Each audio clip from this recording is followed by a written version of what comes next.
My name's John Kane. I'm the designer and programmer at Gritfish, which is usually me and one or two collaborators, depending on the game. And this year I released Killing Time at Lightspeed in July, which is a social media simulator that's set in the future as you're traveling away from Earth at light speed, and every time you refresh the page, a year's gone past. I'm also working on Mallow, which is a gravity puzzle game for PC and mobile.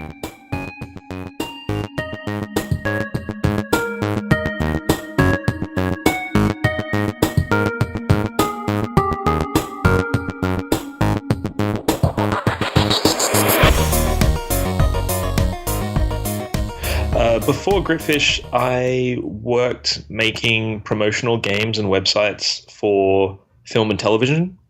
So a lot of movies that came out in Australia also had a kind of online game component to them to help promote the film. This was when Flash websites were really big. Right. And so, you had the Flash website that would have a game inside it or some kind of game-ish thing to it. And I made those for about 5 years. And then the Flash market dropped out when the iPhone came out. On those Flash games, did you do, one-person shop? You did everything? Were you mainly programming, mainly designing? Yeah. So I was working in an agency. So we would get all of the art assets from the studio that made the film TV show that we were promoting, and I would do most of the coding and a bit of the game design. It was sort of the tuning, but not actually designing the game from scratch every time. Okay, gotcha. Sort of like you say, an advertising agency like that. So I guess the film people or otherwise would have lots to say over what's getting made, and y'all be sort of executing on the details. Yeah, pretty much. So someone else would come up with the idea for a game, which would usually not be very original, and then it would be up to me to make sure that it was tuned nicely and was fun. Well, and so then I was the one working on the code. Before that, did you have an education in the field, or did you just sort of just find your way one job to the next into this kind of role? I had an education in graphic design and animation, and I moved from there to sort of learning that I was really adept at programming through sort of understanding how all the animation worked. And then coding became part of that through Flash, because Flash gives you that mix, or early Flash gave you that mix of you needed to know animation, but also the programming let you do cool stuff with the animation. Right, yeah, it's actually this really weird intersection because of the way Flash worked, where it introduced a lot of programmers to animation problems and vice versa. Yeah. And really a lot of Flash games were frankly the whole scripting was early on built for just a website button to do something when you clicked it and play an animation. But people found ways to wrangle it into full fleshed out games, and and the workarounds that people did to make Flash do games are incredible. The original version of ActionScript, which is the language that you write in for Flash, was not suited for games at all. It was really just more suited for putting interactions on buttons, and people did incredible things with it. But yeah, the Flash market dropped out, and I became a full-time web developer writing websites, server-side programming. Then I started making games for myself under the name Gritfish. Also, so speaking of, part of what actually drew us to meet is you had posted on Twitter about if someone wants to interview you about making a game while keeping the day job in terms of that balance and that the challenges around that. What are you doing today as the day job while you're still doing Gritfish? Right. So today, as my day job, I'm a front-end programmer, which means the JavaScript, CSS, I make the website look and function, and making sure all those interactions feel right. And there's a lot of overlap between that and game design, because games also have all of the UI elements that a website does. Skills cross over very well. It's actually super helpful to have some professional background and experience and team connections and so on in doing that, since otherwise interfaces and UI are sort of this thing so many of us who otherwise concentrate on maybe level design or gameplay programming or other stuff. We all know we should do a better job with user UI and interface and stuff, but we just kind of don't have the foggiest clue of how, or we just don't know the people who specialize in paying attention to those details. That sounds great that you can leverage that in your games. Yeah, and Killing Time at Lightspeed is all HTML. It's all using web interface design. It's modals, it's buttons, navigation bars at the top. It's a website more than it is a game programming wise. Awesome. And so I assume it's sort of HTML5-ish? Yeah. Okay. Yeah, it's even using sort of a modification of the Twitter HTML template engine. Oh, awesome. So a game about Twitter is actually using some Twitter source code stuff in there. Excellent. And so then, for comparison, Mallow drops. I think if I remember correctly, you've been working on this game much longer? Yes, it's been about 2.5 years in development now. And that came out of the sort of very prototype game engines that I had for rapid prototyping way back when I was actually making Flash games for a career. And it sort of evolved organically out of what that engine could do. And now I'm wrangling a Flash game into a multi-platform release, which is a bit of an adventure. Right. Well, I mean, I guess is the sort of thing where anymore Flash can, like, to certain degrees, kind of export builds or other sort of platforms. I mean, I think I've also seen, so, of course, you mentioned earlier on, like, iPhone dropped Flash support from kind of a lot of the market space, but I still know people who've used, pretty sure it was Flash or whatever, as sort of a layer to then deploy an iOS-specific build or whatever. Is that still going on? You can absolutely use Flash to export an iOS app. Mm-hmm. Flash in the browser doesn't work on iOS, but using what is called Adobe Air, which is their sort of compiler thing. I can actually deploy on Android and iOS a lot easier than a lot of Unity developers, which I find hilarious. Right. There was a developer open day when we got to play with the Android TV system, mm-hmm. and I just hit a button and it compiled and ran on the device, which was hilarious because it's almost a dead language now for games. I know some other game developers who, like, they used to do Flash games. They feel maybe a little left behind, but, like, they're not really doing the HTML5 thing.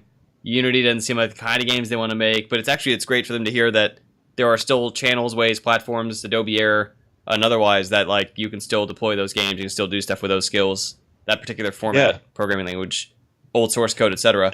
And going back to the UI, there's plugins for Unity and Unreal where people will still make the UI in Flash and then import that into a game. Is Scaleform one of those? Is that still in? Yes, Scaleform thing I'm thinking of, yeah. And so do you want to tell us a bit about, how do we spell Mallow Drop or Mallow Drop?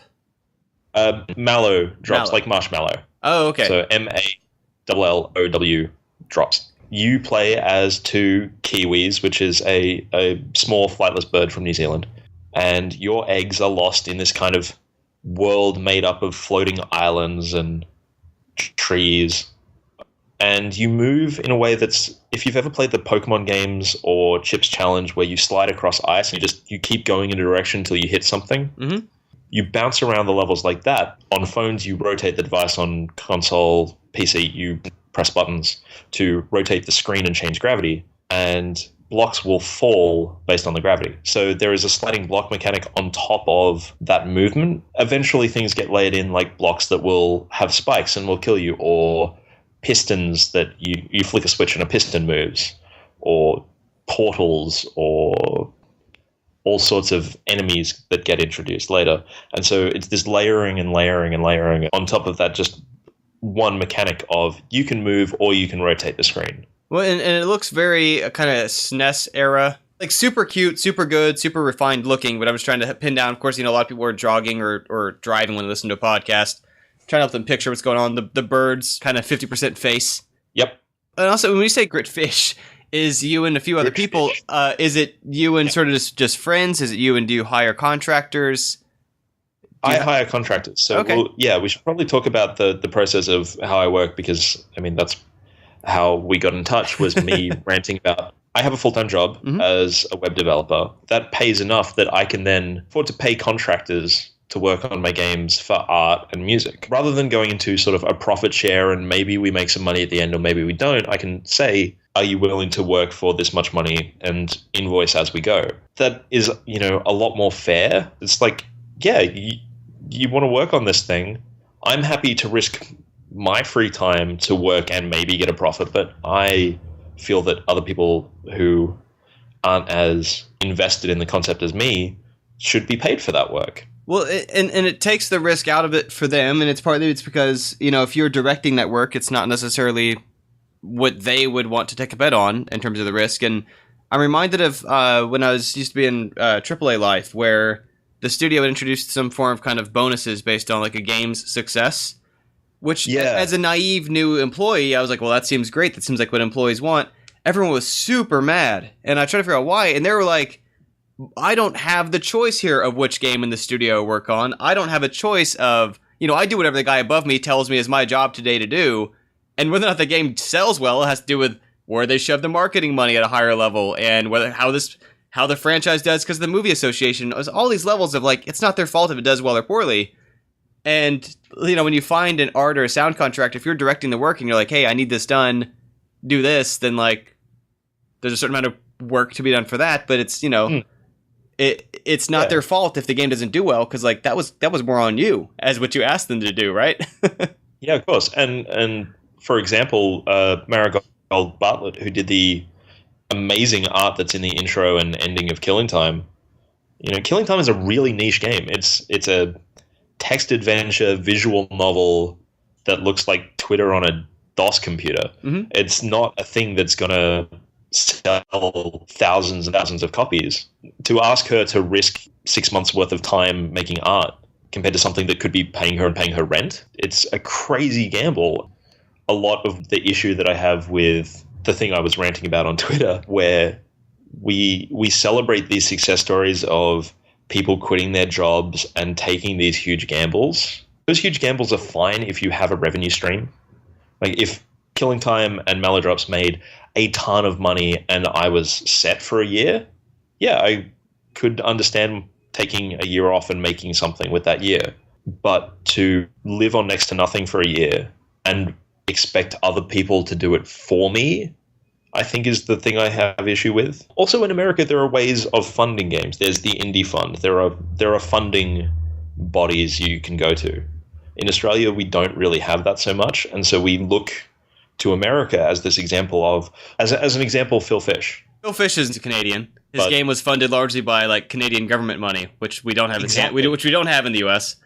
And there are arts funding bodies in Australia, but they're mostly focused in Melbourne, not in the rest of the country. Right. If you just looked at sort of popular games sites, they don't go into how that is funded. Oh yeah. They say like, oh, Phil Fish, took 5 years off and made this game. They don't say, well, he had a lot of funding, people helping him financially. We also don't talk about the partners of those people who have the day job to support these people making games. It's just an aspect that often comes into it. And a lot of the people that I know that did take time off to make a thing for, a year, that was something that they did with a partner who cared about them and supported them and financially was there and a part of this game. And without them, this game wouldn't have happened. But we don't talk about that. Especially that in games media leads to this idea of like, oh yeah, you can just quit your job and make a game and then you'll like absolutely make money, which it is totally not a guarantee. Right. It's also this thing that I think indie games are gradually catching up on what so many other industries have longer ago figured out. So there's this article in Salon from 2015 called Sponsored by My Husband, Why It's a Problem Writers Never Talk About Where Their Money Comes From. And it's by Ann Bauer, and her point is like she's written these books, and the books people have heard of, and they know of her as an author, but her kids are going to a good school and she lives in a good house because of like her husband's job, that he's not famous, but that enabled her to take the years to become a writer and focus on her craft or whatever. And that, whether it's from a spouse, whether it's from just sort of a business partner who's just kind of angel investing, no matter what it might be, there's so many things that like in other creative industries, if someone's trying to make it as a poet, as a writer, as a musician, etc., we are used to the idea of like that's not expected to be I gave up one job for I'm making a quick payoff on this other creative thing of my own doing. There's a sense of there's a lot of risk there. There's probably a long time of building up audience. It's a different kind of calculation. And having diverse revenue streams as well is something that in games we don't say like yeah, if you want to start a studio, you're probably going to need to start out making games for other people because they will pay a steady paycheck. Oh yeah, that contract stuff is huge because I mean, even a lot of the people who go out there with, I work with IndieCade. We have people presenting games at IndieCade and over at IGF and GDC and stuff. A lot of those people who are presenting on their games, they're also doing contract work to keep their studios afloat, to have got their studio to survive long enough to do their own IP. But like, they don't talk about that stuff because it's not interesting. It's not as exciting. In some cases, they contractually can't take credit for it because that's part of the nature of some contract work, right? It's supposed to look like it's from Coca-Cola or whoever paid for the work done, Nike, etc., like that advertising work you're talking about. And so because of that, yeah, it creates this illusion of like, well, how do they just keep doing that for 2 or 3 years at a time? And it's because there's other stuff going on that's not as interesting to talk about, but is absolutely essential to that process being, which at that point too, to varying degrees, like may as well be a day job for some people. In terms of having a consistent, steady, high enough income, like you say, to pay others. Yeah. Having one person make a thing on their own for a year is totally different to like having 5, 10 people and then needing a studio space and paying the bills and all the equipment, all those costs that people think, oh, indie games are just really easy and cheap to make. And I'm like, well, no, because like if you have to pay rent and bills for a company, it becomes... And it's like Kickstarter, funds seem like a massive amount of money. And then you think, well, no, that's a company for a year. Yeah, I'm never going to pull up the tweet on short notice, but I remember people were heckling, Tim Schafer's had a few successful Kickstarters. And some fans would get super upset about like, well, where did that $1.4 million go? And he would just like break it down the length of a tweet and be like, here's the amount we pay per employee, number of employees, that bought us like 8 months. Or like whatever the figure was. And it's just like, they have office space in San Francisco. Like this, that sounds like a lot of money to one person, but when it's being split dozens of ways to professional people who have experience, it's not the amount of money it sounds like at all. Yeah, it really is not. And Killing Time has done very well critically, but also paying a professional artist for the amount of art that she did on that work. Like, most of the money I've made back, in fact, all of the money I've made back has gone to pay the artist and the musician on the project. Or rather, you've made back the money you had paid them. Yeah, I paid them up front. I'm sort of now making back that money. Right. I mean, it's also like even people get the wrong idea too. Like, a game, even a studio will be making a game for 3 to 5 years or something, release the game, seems to make a bunch of money, and they're not paying attention to the fact like, yeah, but that's because there was no money coming in for the 3 to 5 years prior or whatever. It's got a lot of filling up the hole to do before that becomes profit, let alone keep them running into the next project. Yeah, and Killing Time, I think last time I checked, made 65-70% of the money back. That's pretty solid. Yeah, like one Steam sale and it'll be profitable. Right, like it'll break even and that'll be great based on sort of the averages of what people have told me from like, okay, well, if your launch was this much, then you'll probably get X percentage of that in a Steam sale. Right, yeah, it's an established enough channel now. There's some expected patterns around this stuff. And so it's like, oh, well, cool. Like it's not profitable right now, but it will be. Right. It will break even, which means it's probably worth me making a sequel. It's not quit my day job money, but it's like, oh, well, as a hobby, it, worked out. I got to make this thing at a massive loss. This thing now exists, and it also exists at a much higher level of polish than it could have if you had not done it in a way that involved sinking some investment into paying talented people for non-trivial amounts of their time to then put it out in the market and kind of try to earn that money back. Of course, you got a whole extra level of quality out of that than you can if it's, people who, because like let's say a lot of people I work with, they do it as a hobby, but they also keep the level of investment very low. So it's whatever level of art or sound or whatever someone feels like doing. They release the game for free, and they're all in it on the basis of like whatever they feel like doing, which is super different from high level of talented, long-term, have a whole bunch of art we need done for this thing, right?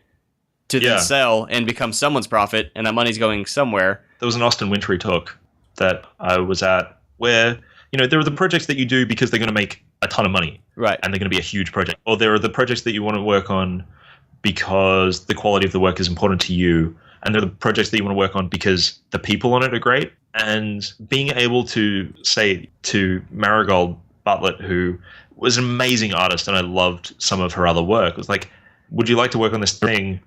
I can pay you. Right. Is a hell of a lot different to like, hey, do you want to just work on this crazy idea I have? Being able to work with people who I really admire is like a cool aspect of having a day job and having the freedom to say like, yeah, I'm willing to back this up. Right. And it's something that you're able to find dependable people, which of course is another downside of someone's trying to do it any of the number of other ways. You're in a position when you've paid someone for something, like you're expecting to see it and it'll get done, and you found someone who's professional enough to be able to do it at that level, is different than a lot of these other situations where like someone can and just sort of flake out and disappear and whatever because there's no obligation or there's no built-in and some of it's just inherent in like someone who's not at that level of professionalism as compared to the kind of people you're finding if you're paying for art and audio and other kind of support work. Yeah, absolutely. Are you comfortable saying, because for some people out there, some of these ideas just might even be new ideas at all, as opposed to like just a high level. Do you tend to pay people? Do you work out hourly rates? Do you work out as a per project? Do you do divisions over 30, 40 splits, or you'd rather not talk about those things on the air? Well, I won't discuss like exact rates, but also because you're in America, exchange rates are just going to be way too hard to talk about. But no, I work out an hourly rate with each contractor. And then, with things like music, we've come to sort of agreements where like Killing Time at Lightspeed, the soundtrack will be out on Steam soon. But also Matt Ham, the musician, he's free to sell that soundtrack through his Bandcamp page and totally take credit for having made it. It's not like, I own all of the rights like to it, and now he is not allowed to claim that he did it. Right. Like you've drafted it, contract work. Drafted it more as a licensing agreement as opposed to ownership of the rights. Yeah. Right. And I've commissioned him to do this thing, but he's still entitled to profit from making it after the fact. He can absolutely then go and take it and remix it or do something else with it. I don't have license holders or rights holders that are dependent on me to protect all of that stuff. So it's like I'm more than happy for him to then sell that on his own and have that profit. Yeah, to be overprotective about the rights of those sort of things is not worth being unfair to people over. And even just this idea, and it's there's various elements of it. It makes sense in the market context for why at certain scales, a company has to own the art, the company has to own the whatever for distribution rights and all that. We get that, but the other side is that there's this personal feel of when you're at a very small scale and you very much like, there's just almost this sort of artistic drive in us of like, it seems almost kind of wrong, right? That someone other, like that if someone made something, it's not theirs to still have a choice of what they want to do with in the future. If they want to reuse parts of it, if they want to sell it for something other purpose, like you say, some other channel. I don't know. It's something that obviously at a certain scale has to be done to avoid, the visual effects guy from 3 minutes into Star Wars from pulling down the film because they didn't have rights to use his whatever. but at our scale, there's this sense of like, that musician, like that's still theirs. That's still their baby. They made that. They should have that. At the scale I'm working at, because I have this day job, if X% doesn't come to me because they bought the soundtrack from him instead of me, it's like I'm not homeless. I still have the day job that I still have. Right, yeah, you're not counting on it to like we say, like keep a full-time studio of multiple full-time employees afloat or something. If it's a longer tail to recoup, you're kind of okay with that. Yeah. Coming back to this, like why I was railing against this idea that we present just stories of people quitting their day jobs and hitting success. It's like, it's cool to talk about people winning the lottery that way, but most people don't win the lottery. Right. So if you work on this idea that I get to make things and also I get to be sustainable, that's like still more successful than a lot of studios. Right. Even talk about just sources of funding. Even the publishing layer of console games or whatever. I think a lot of people don't realize that like lots and lots and lots of games got made that were never profitable. They were paid under a net of some publisher fronts in advance to them, says we're going to keep your lights on while you develop this game. And the way those things work, right, is that some percentage they recoup that advance before they see any profits off of it as a studio. But that's kind of the deal. And by betting on all those horses, some of them win. The big hits, the publisher keeps more of. The little hits stay in business another year and make another game for another publisher. The same way books are on the shelves and music CDs are on music, I guess on iTunes or whatever anymore. But yeah, a lot of that stuff is not individually profitable unless spread across a bigger portfolio than any one source produces. Yeah, and certainly working with a publisher is a good way to, to get that advance and to get that revenue stream. A way. I think good A may way. be a word some people will contest depending upon their particular publisher experiences. Yeah, depending on the publisher. I mean, I Right. work with a publisher, Green Stripe Snake, got me onto Steam without having to go through a Greenlight page and all of that stuff. I would be curious though to hear more about that. My vague impression was that like Greenlight campaigns were partly valuable, kind of like in the case of a Kickstarter, where it's an exercise in rallying an audience, building a list, figuring out your messaging. Did you feel like that? Did you not find that to be the case? Was it? There's a trade-off, right? Because all of that stuff takes your time. I have a day job, and I'm trying to make this game, and I'm talking with artists and musicians to get this done. It's like, if I'm also then worrying about the Greenlight page, and that's not something I can do after hours. That is a thing that is just always running. When I was talking to Ben at Green Stripe Snake, it's just like, yeah, okay, cool. I can promote this thing in the times that I'm able to, and not worry about this thing that is running 24/7 that is a maybe. Greenlight also is a maybe. Right. It's not someone saying like, here's your Steam developer account, start making all the achievements.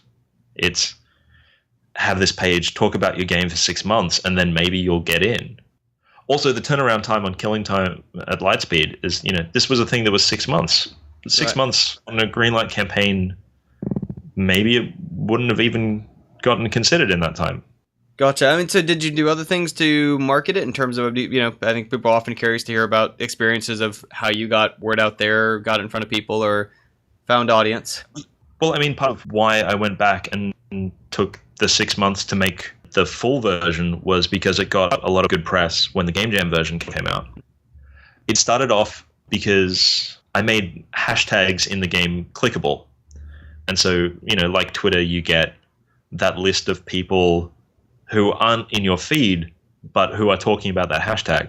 Sort of added this into the writing and then went, oh God, I have to come up with, 50 avatars Right. to go into this thing. And so I opened it up on Twitter. Does anyone want me to do like a Killing Time at Lightspeed style avatar for them? And, I got a whole heap of responses, but I just kept doing them, and I did them for sort of, the bigger name people that I knew. And then that kind of got their attention a little bit more when the game came out. It sounds manipulative, but it was also just like, I'm doing cool stuff for people I know.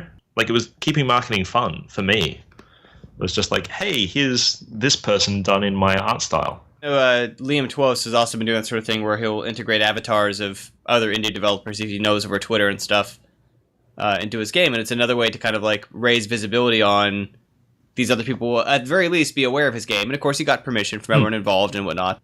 Also, there's some reality to it. I'm sure it gives you some basis of character for some avatars and stuff in a way that might be harder to invent from whole cloth as opposed to, Yeah, absolutely. Like, people have such like distinct identities online. If I'm trying to recreate a version of that, a lot of the main characters in the game have avatars that are similar because they're sort of me drawing them, whereas all the ones in the hashtag thing are just totally different and recognizable as just different art styles, because some of them I've traced or some of them I've done with filters, and it adds a level of depth, uniqueness to each one.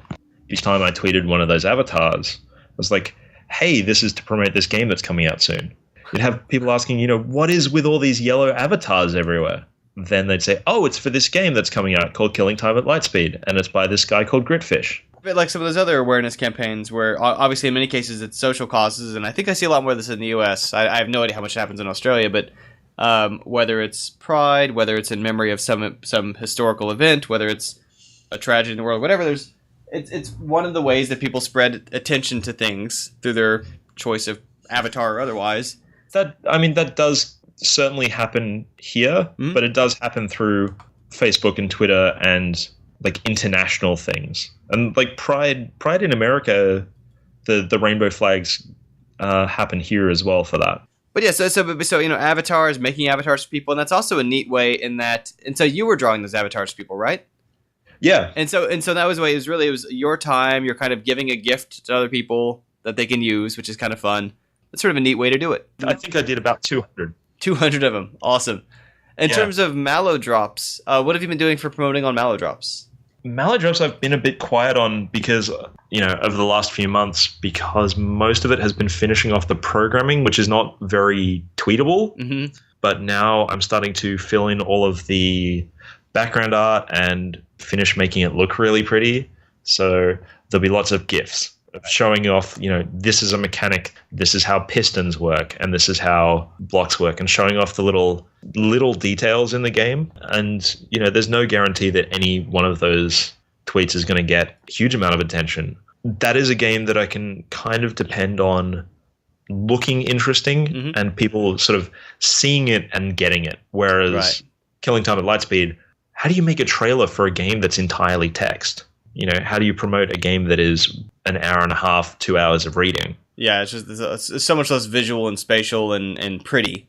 At least in the way that, Mallow drops is very understandable when you look at it of like this. I get it, especially in motion, I'm sure with a GIF when they see things tilting and falling. Yeah, like all it takes, it happens mostly with the mobile version because it's a much more physical thing. You hand someone a phone or an iPad with it on it, and they like swipe around and move, and they're like, "Oh yeah, this is kind of fun." And then they're like, "Oh, hang on, how do I get past this bit?" And they see the clouds moving in the background, and they like tilt the screen, and there's this moment of, "Oh, I wonder if it does this," and they turn the device upside down, and the blocks fall, and then they get it. Mm-hmm. They like have this like, "Oh, okay, this is what the game is" moment. Showing little GIFs like that, where you're just like, oh, the game does this, cool, just over and over again. That explains the game a lot easier. And I think that's probably like the best way to market that game is to just show these are all the things that happen. But it's enough to be like, wow, this is cute, I understand it, this is appealing, this is retweetable. Yeah, there's certain types of these sort of things that just show up very clearly on Twitter. And so then the couple things I always like to kind of wrap up on as we get near the end of the time is what websites, Twitter handles, stuff to find your games and your stuff. The company name that I work under is Gritfish, which is gritfish.net. Also Gritfish on Twitter. That's GRITFISH, Gritfish. Mm-hmm. The two games that I'm working on / released, there's Killing Time at Lightspeed, which is out on Steam, and you can buy that now and play it. And that's at killingtimeatlightspeed.com. And the game called Mallow Drops is at mallowdrops.com. And the Steam page for that is not up yet, but it will be soon. And then, so as to what advice you'd have for someone who, if they, especially maybe are getting started like today, and they'd like to make games, but they're interested in your kind of approach of they want to keep the day job, they want to find and hire people to get, higher fidelity art and commitment and audio and quality, what would you recommend to them to get started on that path? Twitter is an excellent resource for getting in touch with artists. There is a lot of people making game fan art. They're the people who do the artist alleys at games conventions. Those people will also, they know how to work for money already for themselves. And if you can pay them, they already have a great work ethic, because if they didn't, they wouldn't be there. As for getting started programming, if you're interested in writing in games that are narrative and text-based, start with Twine, then move to maybe something like Ren'Py, which is a visual novel engine. And also, if you're going to be working with Twine, learn HTML and CSS. Learn how to make those games look attractive. I'd also, this is getting into a little bit technical stuff. There is a couple of things called Node.js and Grunt, which are sort of web compiler tools. And that's how Killing Time is just HTML files, but that's how you can compile it to a executable and distribute it on Steam and other platforms. So that's like maybe the next level, is learning that stuff and how to actually distribute those games.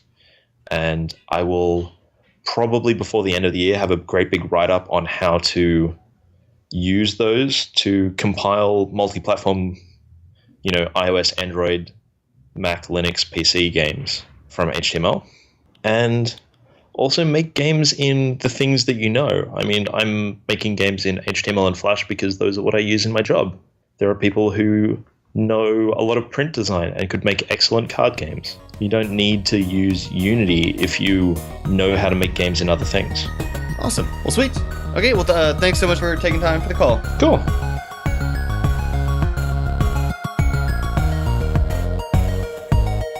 Music at the start and end of this podcast is provided by Danny Baranowski. Used with permission.